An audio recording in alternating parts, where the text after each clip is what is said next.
All right, today we're cracking open a book that's been called everything from a strategic masterpiece to, well, a sociopath's guide. It's a book that promises to pull back the curtain on the hidden and, let's be honest, often ruthless rules of power that shape our world.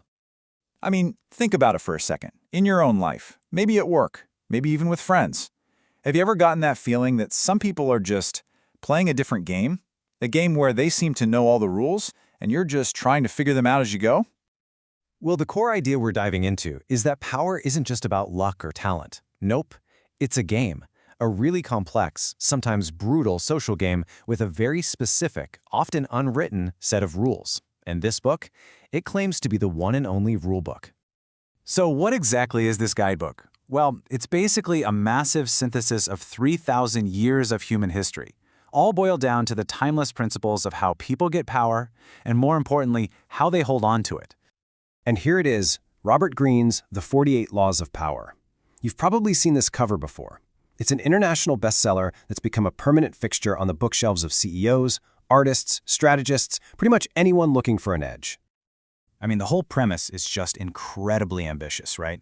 To take 3 millennia of history, from ancient China to Renaissance Italy and beyond, and distill all of that human drama and strategy into just 48 clear, actionable laws. And get this, look at who he's drawing from. You've got ancient strategists like Sun Tzu, modern diplomats like Henry Kissinger, and even master showmen, some would say con artists, like P.T. Barnum. It is a wild mix of wisdom from rulers, thinkers, and schemers. But let's be crystal clear. This is not your typical feel-good leadership guide. The book itself describes its own teachings as amoral, cunning, and ruthless. It really doesn't care about good versus evil. It only cares about one thing: what works. This quote right from the book's own cover really says it all. It's not trying to teach you morality. It's about looking at the darker, more strategic side of human nature and just asking the simple question: what is effective?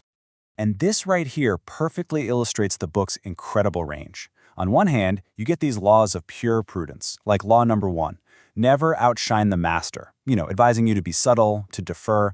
But then, on the other hand, you get laws of absolute ruthlessness, like law 15, crush your enemy totally. It's like a toolkit for literally any situation you could imagine. And then, of course, you get into the real cloak and dagger stuff.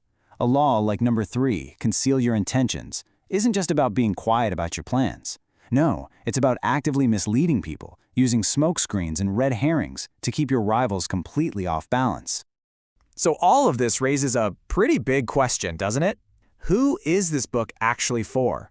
Is it a weapon for people hungry for power? Or is it more like a shield for everybody else? Well, as it turns out, the book itself has a very specific answer. The back cover lays it out pretty clearly. It's for 3 kinds of people. First, it's for those who actively want power. Second, it's for people who just like to watch power. They're fascinated by the game. And third, and this might be the most important one, it's for those who want to arm themselves against the power plays of other people. And you see endorsements like this one from the Times that frame it not just as a book, but as an essential piece of equipment for anyone who's ambitious. It's like this is a direct path to getting what you want. Or how about this one from The Express, which directly connects the book to, the most famous or infamous political strategist in all of history, Machiavelli. It's not just about power, it's about a very specific, very cunning approach to getting it. So, here's the crucial point, the main takeaway.